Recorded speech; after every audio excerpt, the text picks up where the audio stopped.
syempre magkakaroon na ng mga, baka mahuli mo dumigay ako. Biglang, syempre magkakaroon na ng mga ano ba yun?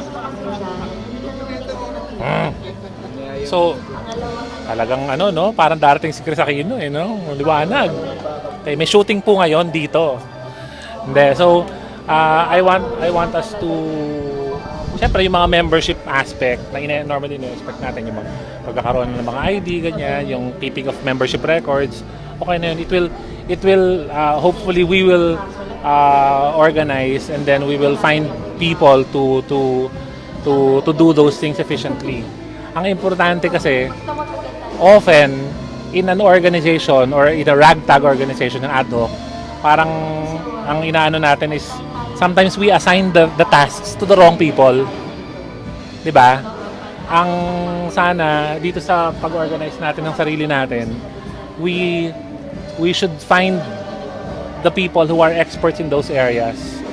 'Di ba? And then we find parang 'yun, gamitin natin yung expertise nila. Okay, so yun sa pagdating to sa aspect ng membership, we'll find people who are experts in managing yung membership, 'di ba? Kasi yung halimbawa yung sa pagdating doon sa mga membership records natin, kailangan efficient 'yan. So somebody who's knowledgeable in that area, dapat yun sila yung mag-handle noon. Backbone, right? So yung sa membership, that's one thing. And another one we have to tackle is yung syempre how to get our members interested and how to get yung mga promotions natin. Like for example, yung mga simpleng mga meeting na ganito. How do you get people to actually bond together? How do you get people to meet? No?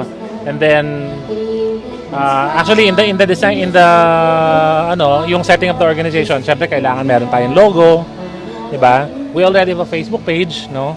Pero syempre the organizational identity should come from the members itself. So gusto ko parang logo contest or something, then to really find out yung ideals natin, no? So that the logo should embody yung principles ng Mabex, no?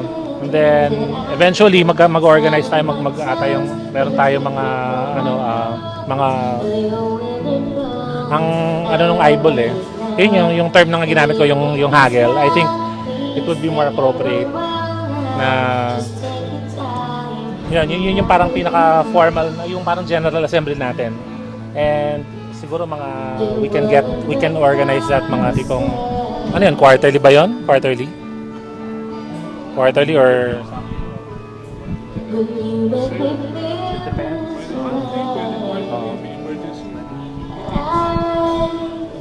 Pwede yung ganun. Kasi huwag mo na itapat sa akin. Oo nga, kasi parang ang strange, no, kapag meron Actually, I do.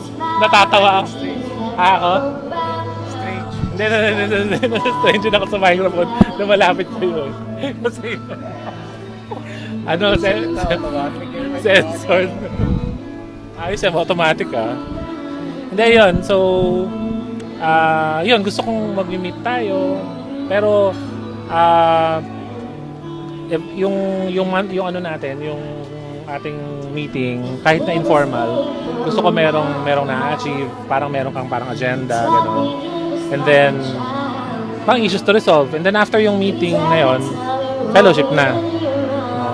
And then, yung katulad yung ginagawa natin kanina, di ba?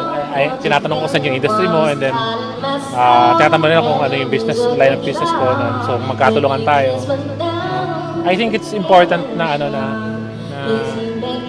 yung Mabex members get to know each other na hindi naman personally, hindi naman masyadong close, pero get to know each other in a way na alam mo kung ano yung expertise o kung ano yung forte ng isang tao. Diba? So, para alam mo kung paano siya matulungan, na alam mo, meron ka mang makilala na ibang tao, and then, uy, may kilala akong meron kilala akong expert sa ganyan, i-refer ko sa'yo. So, the person without actually having to make an effort na mag-promote, eh ikaw, may nakilala kang tao na nagkataon na nangangailangan niya. No? So, yung simple na usap-usapan ng ganito, nakatulong ka. Diba? So, ganon. I think getting to know each other and getting to know kung ano yung mga strengths natin. I think it's important na we make an effort to know each other also. Kasi parang hirap nung uupo ka sa isang meeting, makikinig ka lang. And then di mo naman effort, ay ito palang si Bobby before nasa realty siya. So meron siyang experience na sa real estate. Although naglalaylo siya sa real estate, nasa network marketing siya. But still, andun yung forte niya, 'di ba? Meron siyang experience doon. So pwede nating matap 'yon or anything na maka-benefit sa kanya. Meron siyang mga project na masalihan o na ma-refer natin, 'di ba? So ganon.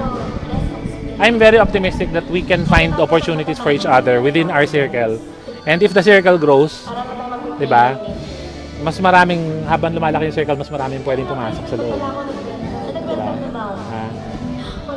Expand kasi siya eh. Ayan, makalakuhan mo. Mag-document. Magiging outlook siya. Bakit? Seryoso yun. Ganun ko, hindi. Nagpapatawa siya ito eh. Ay, parang sabi ko, I'm in the wrong group. Gusto lang mo kalakuhan mo. Hindi, masyado kasi seryoso eh. Ito kasi si Rom eh. Masyadong seryoso kaya. O, ganun na yon yung sa atin no? So, chika-chikahan nga yung sa mga business natin. Kasi it's been some time na marami nang narating, bawat alumni, marami ng achievements. So, if we focus on those na nag-achieve lang, paano naman yung hindi? Diba? Parang it's about time we help them move forward. Isa pa, like people who may consider themselves underachievers, tignan mo, meron ka naman pala forte, hindi mo lang ginagamit, di ba? And it's just a matter of like falling in with the correct people, di ba? Eh, paano puro bad crowd yung nasalihan mo? Sumali ka dito sa Mavericks, di ba? Ayun. Okay. So, inom na tayo, pwede ba? Cut na. Inom na. Cut na direct. Inom ka na rin. Okay? Ajay, close mo yung ano. Ikaw, This is Jay Ariola, broadcasting from Blue Knights, Santa Lucia. So, anong kakantahin ko? Okay na. Okay.